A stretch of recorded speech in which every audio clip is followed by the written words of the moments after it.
Hi there, I'm Samuel Doveri Vesterbye, the director of the European Neighbourhood Council and the host of MEDIATIZED EU podcast series.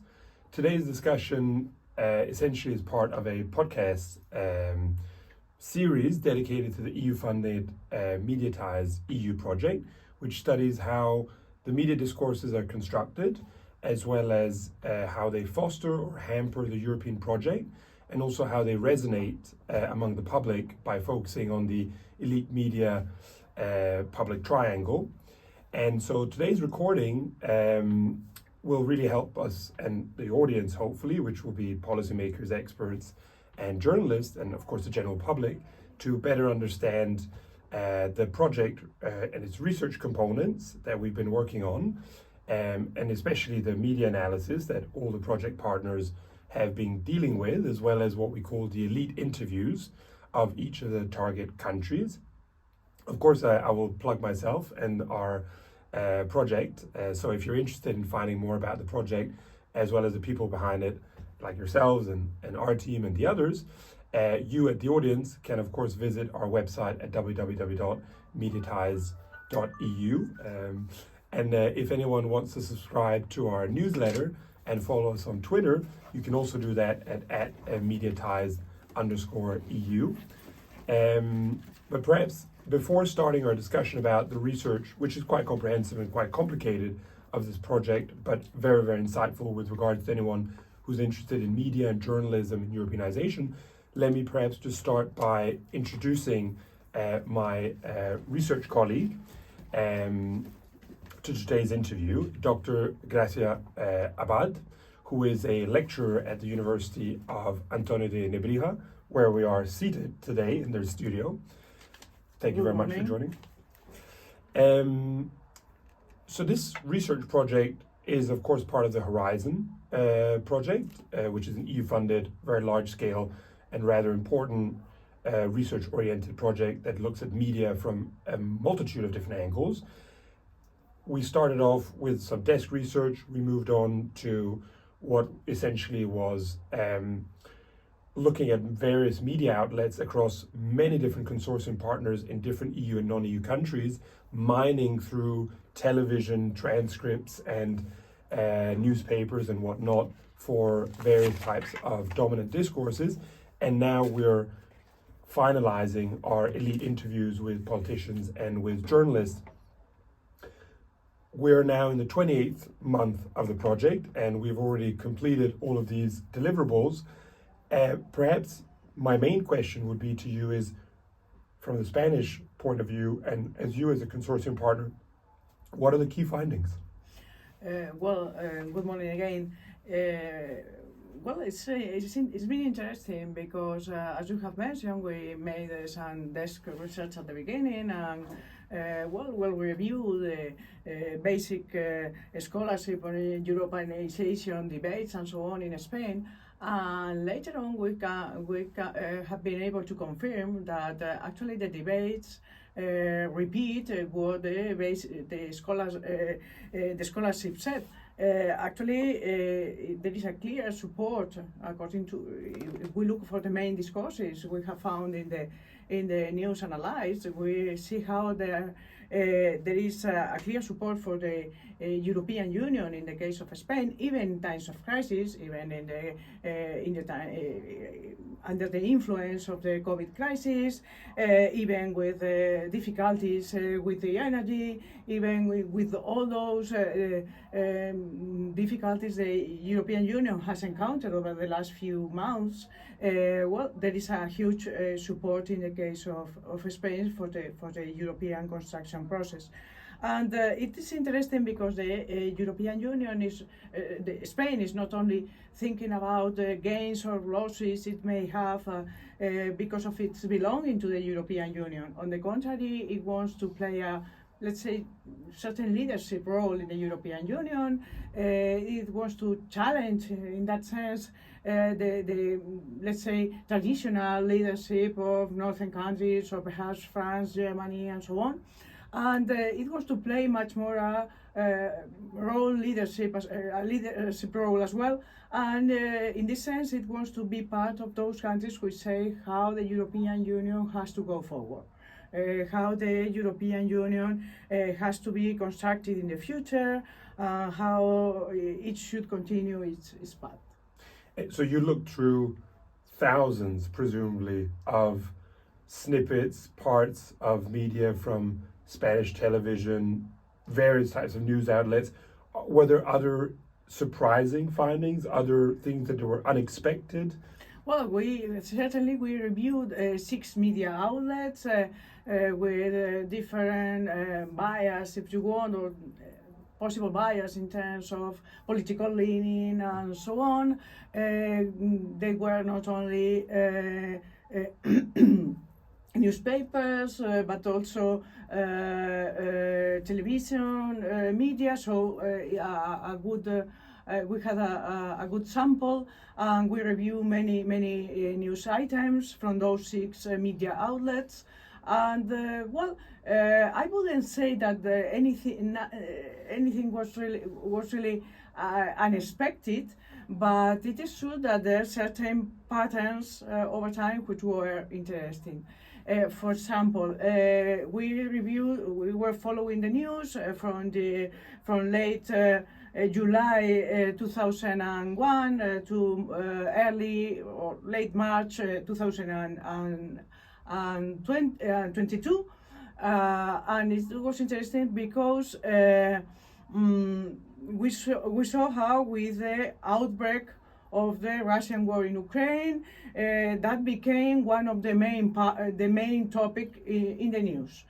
Some other things like the COVID or even the European funds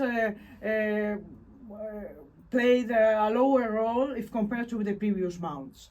However, things like the geopolitical role which should be played or not by the European Union, or the international global role of the European Union had much more presence in our media from that time onwards. Together with that, there were some aspects which might be interesting, like things regarding the democracy failures or misdoings in the case of Poland or Hungary, and the debates regarding what the European Union should do in connection with this. The question of if the EU really should block, for instance, the funds for these countries or not, in case they don't fulfill the rules of the European Union. And so then, after going through all of these news outlets and mining the discourses in Spain, like the other partners in the consortium, including ours in Belgium and our other partners in Estonia and Portugal and so forth, and Georgia and Ireland, you then moved on to a second stage, which was using this rather innovative methodology, which is the Q methodology, in which I guess you, as all of us, took statements or made statements based on dominant discourses in the media analysis that you just described, in order to then test those statements in interviews with politicians and with journalists. Perhaps you can tell us a little bit about how that went about, and also what your findings were in Spain. Yeah, it's been really interesting, because as I mentioned before, many of these debates which appeared during the period of news analysis simply reproduce what the general public think about the European Union. It's a kind of feedback. Media basically say what the public wants to hear, wants to read, because that's the way to attract their attention. Simultaneously, media also reproduce what high officials and the European Union itself is saying. Many times you find a piece of news where there is hardly any editing. It's simply Mr. Borrell has said blah blah blah. But then when you talk in an interview with the representative from the media, there is a different perspective. They go much deeper into the issues. They provide you with an opinion, and they have some insights on the different topics, which are not always coincident with the main issues provided by the piece of news we had analyzed before. It is true, nonetheless, that the general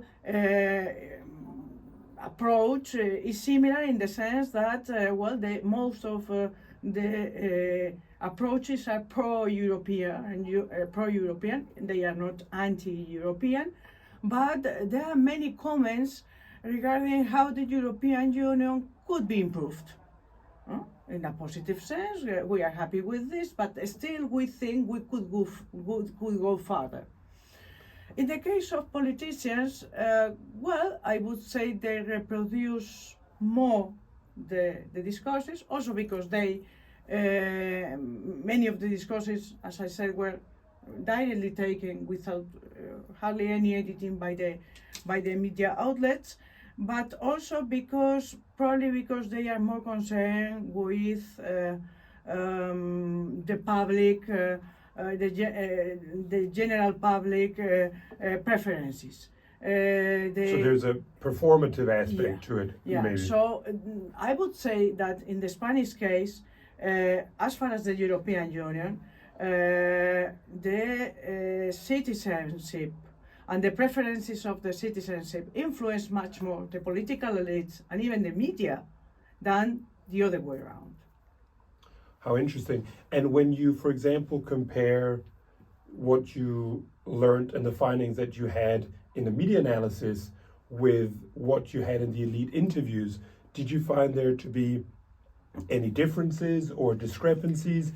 Was it a repetition or was it different? And also another question, which might also be interesting, is did you see difference between government opposition or any other divisions and cleavages which were highlighted? Well, that's interesting. It is not really government opposition, but I would say extreme left, extreme right positions and moderate right, moderate left positions. Most of the representatives of the political landscape place in central, let's say center left, center right, but central positions have more or less coincident opinions, similar opinions regarding the main discourses as far as the European Union is concerned. I'm considering main discourses those we found in the media analysis. However, there are, I would say, tiny, small, but even tiny proportion of representatives in the political landscape placed on the extremes who maybe disagree with some of these main discourses. As I said before, most of these discourses are basically pro-European, positive, they reveal a positive attitude towards the European Union. And certain people placed in the political extremes disagree with this. That's certainly the thing. As far as the political elites are concerned, in the case of the media elites, I wouldn't say that's much the case. I would say that in the case of the media, the consensus vis-a-vis that positive attitude towards the European Union is much clearer. Gracia, there is so much more to be said about this, and we're still only about halfway, if even, within our research. There'll be a general population survey, and we'll be doing much more analysis as well on all of these. And I think in all of our research, there are so many more findings and so many more layers that will be analyzed. We look at it from a critical discourse analysis, the media public triangle as well, which is very interesting. And so we hope that the viewer will be able to follow and basically read more and learn more about it. But for the time being, I want to stay within the time limits, and I want to thank you very much for for essentially sharing your views. And it's a very interesting snippet of analysis from the Spanish team's research. So I'd like to terminate the podcast. Thank you very much, and also Thank you. You're welcome. Yeah, say Samuel Doveri Vesterbye. There was a host here of the MEDIATIZED EU podcast series. Thank you.